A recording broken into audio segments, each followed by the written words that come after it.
Salut à tous, on est de retour. Aujourd'hui, on est de retour.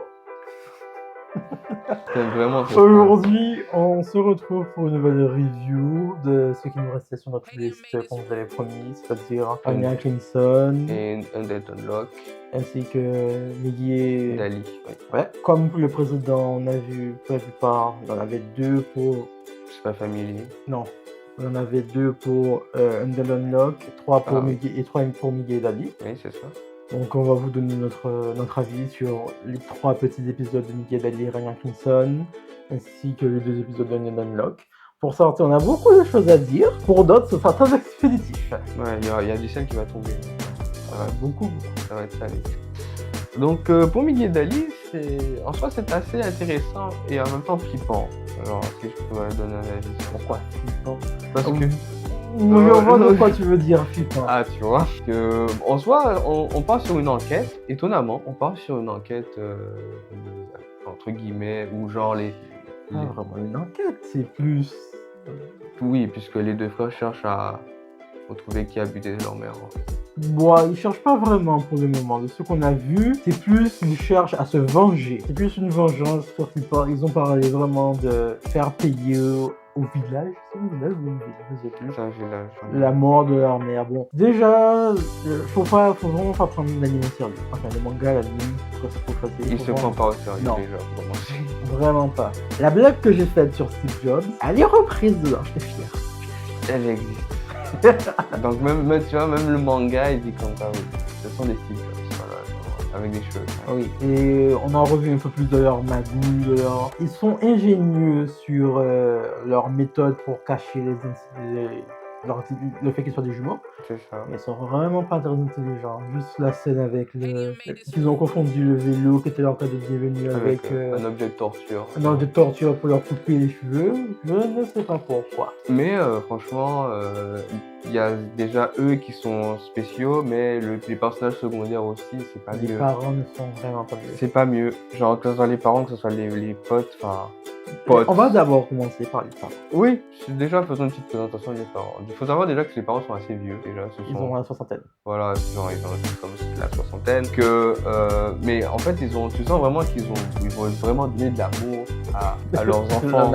C'est pas que de l'amour. Voilà. Mais le papa, il a des propos. Il est chelou. Il est chelou. Ouais, le mec, il écrit un livre sur le fait que le gamin, il a beaucoup de force. Je l'ai senti sur mes épaules, j'étais content. Non! On va pas vous faire un dessin, mais c'est assez porté sur... voilà, quoi. La mère, c'est pas mieux. Ouais. Les parents sont bizarres, ça c'est quelque chose à dire. Mais bon, on fait un peu, on parle un peu trop là. C'était vraiment, sur les 3 premiers épisodes, c'était intéressant. Les pères, ça ne m'a pas, je sais pas. Comme j'ai pas vu Sakamoto, Desuga, je ne peux pas vraiment comparer, mais c'est vraiment perché. Toute l'histoire est vraiment perchée. Après, on a vu que les 3 premiers épisodes, on connaît pas le fond de l'histoire, de pourquoi ils cherchent à se venger. Non, si je veux faire un comparatif, moi de mon côté, par rapport à Sakamoto Desuga, c'est que les gars dans Sakamoto Desuga, c'était vraiment voulu. Et c'était vraiment cette impression de tranche de vie. Là, on est vraiment parti sur une ambiance un peu polar des années 80 avec des blagues par-ci par-là. Donc ça contrebalance un peu les deux, mais franchement, c'est pas mal. Maintenant, si on parlait des deux autres là. Les deux autres, le scout, enfin lequel des deux scouts? Le Zozio? Ouais, monsieur Zozio. Le Zozio qui a un petit problème de, je sais pas, il veut voler. C'est simple, on va le résumer comme ça. Il veut voler alors que c'est un être humain. Il veut être le premier homme volant. Il s'est même fait un costume, voilà. Les personnages sont déjantés. Il n'y a pas un seul personnage dans ce putain d'anime qui n'est pas déjanté. Dans cet anime qui n'est pas déjanté. Parce que, je sais pas pourquoi en fait. Genre... Entre l'autre qui veut un esclave, je me rappelle plus exactement. C'était un gars genre, qui avait des dents de castor. Oui, il avait des dents de castor, il avait le chapeau, genre, on aurait dit un raton laveur littéralement. Mais franchement, ce qui était le plus perturbant, c'est que tu sens qu'il a les prémices du patron un peu chiant quand il sera plus grand, qui va martyriser ses employés, tu vois, parce que vraiment, prenez plaisir à martyriser quelqu'un qui en fait fait ciseaux. Par clair, pour faire un résumé, les personnages sont toujours déjantés. C'est intéressant à regarder, c'est très marrant à regarder parce que là, des situations rocambolesques, c'était un peu ce à quoi on s'attendait. Mais je félicite quand même l'ingéniosité des fois de l'emploi. Même si c'est stupide sur certains moments, sur certains aspects, mais je trouve ça assez pas mal. Du coup, on va passer à Undead Unlock. On l'a regardé, il n'y a que 2 épisodes, on Ouais. l'a regardé. C'est très très beaucoup de fanservice Ça l'assume totalement en fait. entre Andy qui se retrouve dans chaque seconde à poil, avec la censure du pagne C'est un pagne. buggé, Oui. utilisé, bref. Et comment ça s'appelle encore Fukuizumo et son pouvoir bizarre. Le personnage m'agace un peu parce que elle est cheatée, mais elle fait pas être pas d'initiative. Et surtout, on voit que c'est l'archétype de la meuf qu'on va devoir sauver tous les 5 secondes. Après, je peux un peu la comprendre parce que c'est une meuf qui à la base a un pouvoir cheaté qu'elle considère comme une malédiction et d'un seul coup on lui dit comme quoi son pouvoir a une utilité, donc elle a plus trop l'intérêt de se suicider tout de suite. Voilà.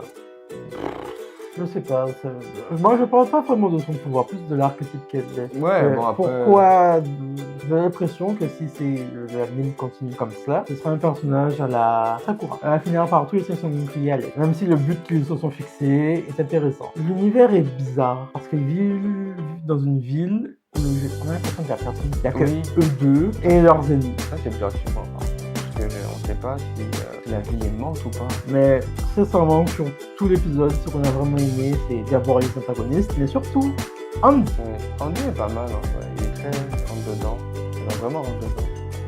C'est le genre de personnage qui, malgré le fait qu'il a l'aspect, la carrure de je suis un gros bourrin et tout, il est quand même assez réfléchi dans ses combats. Donc c'est assez intéressant en soi, mais ça sera expliqué dans l'épisode, vous allez comprendre pourquoi. Mais franchement, il balance un peu assez bien avec Fukuizumo, puisque dans un sens il a envie de faire quelque chose et elle est pas trop là-dedans. Bref, on va pas trop aller là dans les détails, mais voilà quoi. Il y a aussi les antagonistes qui sont très intéressants. Ce serait intéressant de tous les découvrir. Ouais. Mais pour l'instant, les 2 qu'on a vus, enfin, 3. 2 qu'on a vus, Ah, puisqu'il y en a 2 qu'on a Il y en vus, a un qu'on a vu qui acclame. 2 qu'on a vus, je te parle des 10, je parle de ce truc-là qui nous rend comme une merde et très vite. Il fallait préciser. Donc, c'est par les antagonistes, lui c'était juste un truc passager. Les 2 qu'on a vus, ils ont posé un peu la suite. On s'est dit, donc d'accord, donc on a hâte de découvrir les autres. Donc, pour faire clair, Undead Unlock à regarder. Ouais, on le conseille quand même. Et puis c'est fait par le même studio que Jojo, donc vous n'avez pas d'excuses. Surtout, cet anime a un opening chanté par un chanteur, un groupe, enfin, c'est Queen Bee. Mais il a fait aussi l'ending de Oshinoko. Sa voix, sa façon de chanter. Allez, regarde, juste pour le film, même si on regarde pas l'anime, juste écouter le film. C'est une beauté. Je confirme. Donc, on va passer sur Rania Crimson. Là, ça va dire. Je sais pas si c'est l'anime qui me fait ne pas aimer. T'as bien vu les pages du manga. Mais ils ont sauté un personnage tout en entier déjà. Oui. J'ai dû aller regarder les scans pour savoir qu'est-ce qui se passait vraiment. Parce que ça n'avait aucun sens, je comprenais rien. Le premier épisode fait 47 minutes. Je me suis dit pourquoi faire. Vous auriez pu faire ça pour Undead Unlock, j'aurais dit ok. Pourquoi? Parce que la putain de 30 minutes d'exposition sur Rania et Léo. Oui.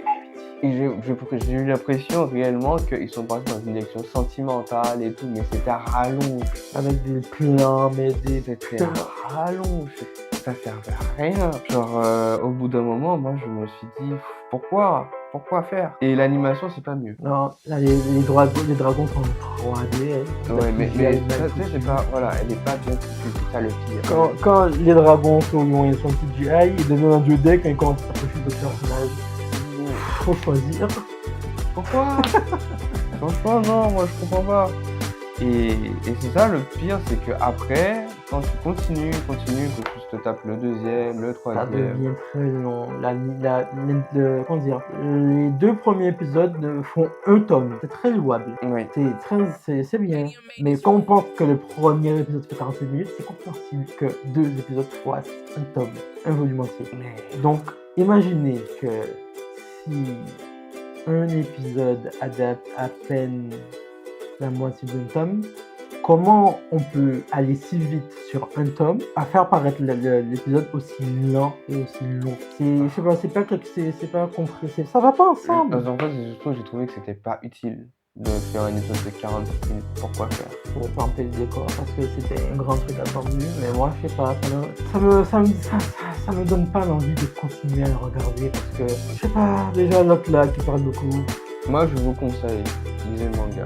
Voilà, c'est tout. Vous pouvez le lire, non, enfin. Ouais, c'est pas le manga du siècle, tu vois. Je parle surtout du mec au vent. Oui, vous aurez une petite surprise. Genre, y a Quand vous aurez passé le mec au vent, vous iriez mieux. Voilà, iriez il mieux. y a peut-être un personnage exécrable, mais genre vraiment exécrable. Mais sinon, voilà, je vous conseille honnêtement, tapez-vous le manga. Après, je vais dire, tapez-vous l'anime, mais même le manga est suffisant. Oui, clairement. Pour un Unlock, c'est à regarder. L'anime est bien fait.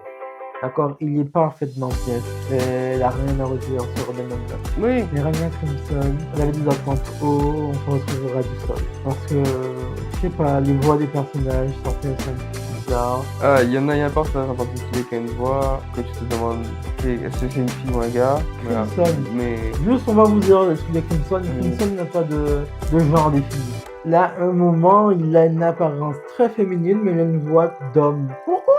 Je comprends pas, ça m'a perturbé. C'est bien de changer un peu les seiyuu, mais en fait, c'est pas la faute de l'anime, ça. Puisque si seiyuu change, c'est normal pour s'accorder au personnage que la mangaka a créé.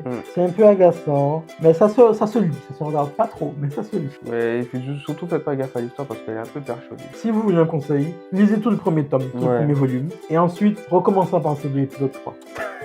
Oui. Ça vous évitera l'épisode de 47 minutes. Parce qu'on s'est dit, on aura peut-être 1 heure et demie à faire. Non, on est resté 47 minutes à regarder le premier épisode, on a rien compris.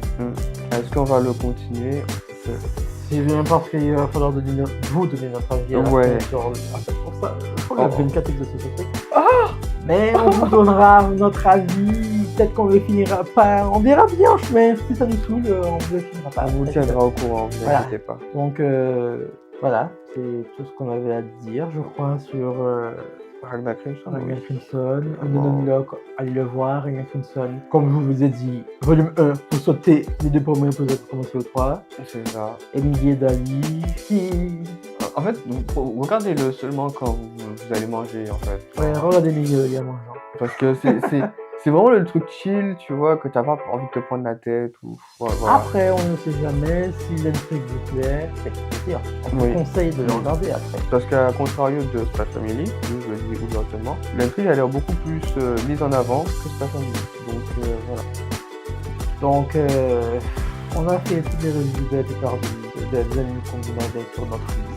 Donc on vous laisse avec nos avis à nous, pour les regarder ce qu'on nous a conseillé si vous voulez, et vous tentez sur ce qu'on a quand même craché dessus. Vous nous direz qu'est-ce que vous en aurez pensé, si vous avez aimé ou pas entre temps. Voilà, et au fur et à mesure, si finalement on a envie de regarder quelque chose ou bien qu'on s'est dit comme quoi, il y a un truc intéressant, on vous en parlera. Sur ce, on vous dit au revoir, on vous dit de ne pas oublier de partager la vidéo, de vous abonner, et on a aussi fait un compte TikTok, on les mettra en barre d'infos. Dans la description. C'est pas encore ce qu'on va faire dessus, donc abonnez-vous, partagez, quand vous utilisez toujours tout ce qui a un écran, partagez tout juste pour nous permettre d'avoir un peu plus de visibilité. N'oubliez pas le pouce bleu, évidemment. Oui.